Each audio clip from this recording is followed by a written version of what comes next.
I see no alternative to the destruction of Hamas, and I use that term specifically because, as Aviv knows, there's a military doctrinal term. It's a gradation. You can disrupt, you can deny, you can defeat, you can destroy.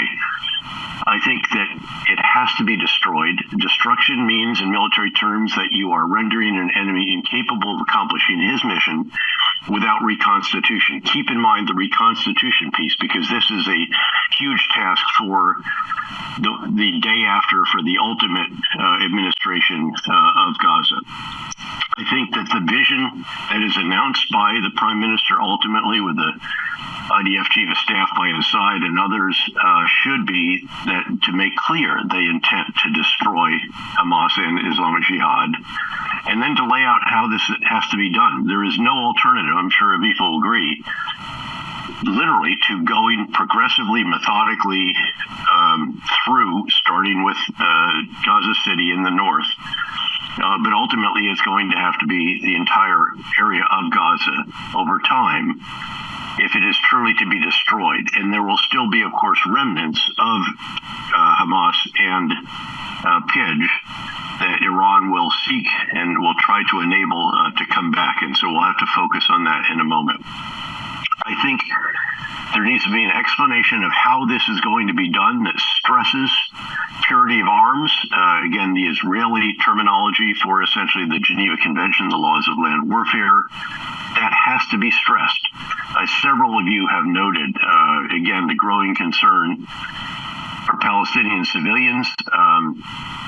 This will have to be very clearly demonstrated, during the battles, that Israeli soldiers are taking great pains to safeguard civilians, noting that, of course, this is an enemy without a uniform, hides among civilians, has hostages.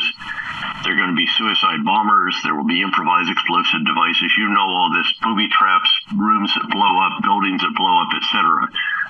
But it's going to have to be methodically and very carefully done. And, of course, it's going to have to emphasize clear and hold.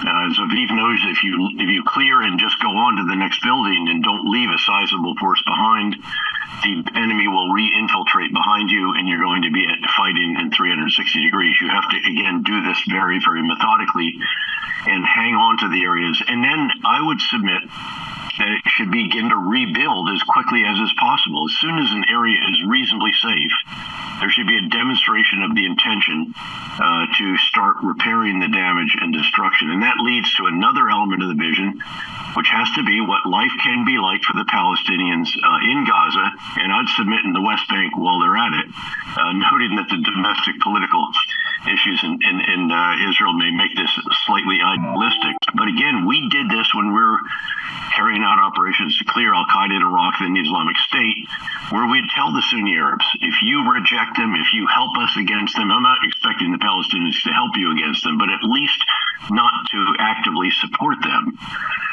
And to stay out of the way. And then perhaps life, not only perhaps, life will be better after Hamas. Hamas has brought this on you, and so forth and so on. But I think there has to be this kind of vision. And again, it's very clear that people are asking what is the future of that, of the Palestinians in Gaza. I think there has to be an acknowledgement that Israel is going to have to run Gaza for a while. I know no one wants to reoccupy.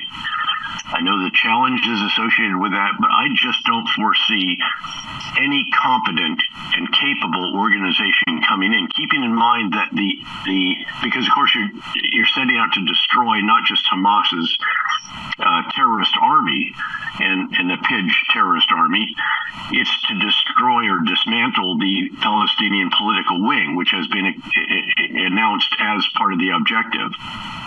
So who's going to administer?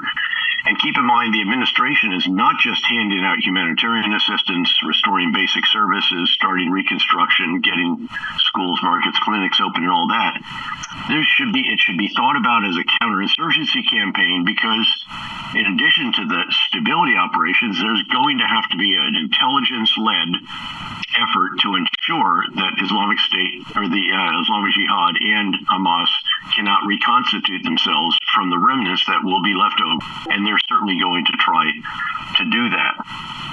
So again, all of these elements, I think, of a vision really should be stated. And also, frankly, just doing that is going to force the leadership to acknowledge some hard realities that, frankly, we did not acknowledge sufficiently when we went into Iraq and discovered that our Phase 4 planning, our post-conflict planning was wholly inadequate, and then took really stupid, counterproductive decisions that created hundreds of thousands opposed to the new Iraq rather than supporting it, firing the military without telling them how we'd enable them to provide for their family, de-Baathification down to the level of bureaucrats, tens of thousands we needed to run the country without an agreed reconciliation process.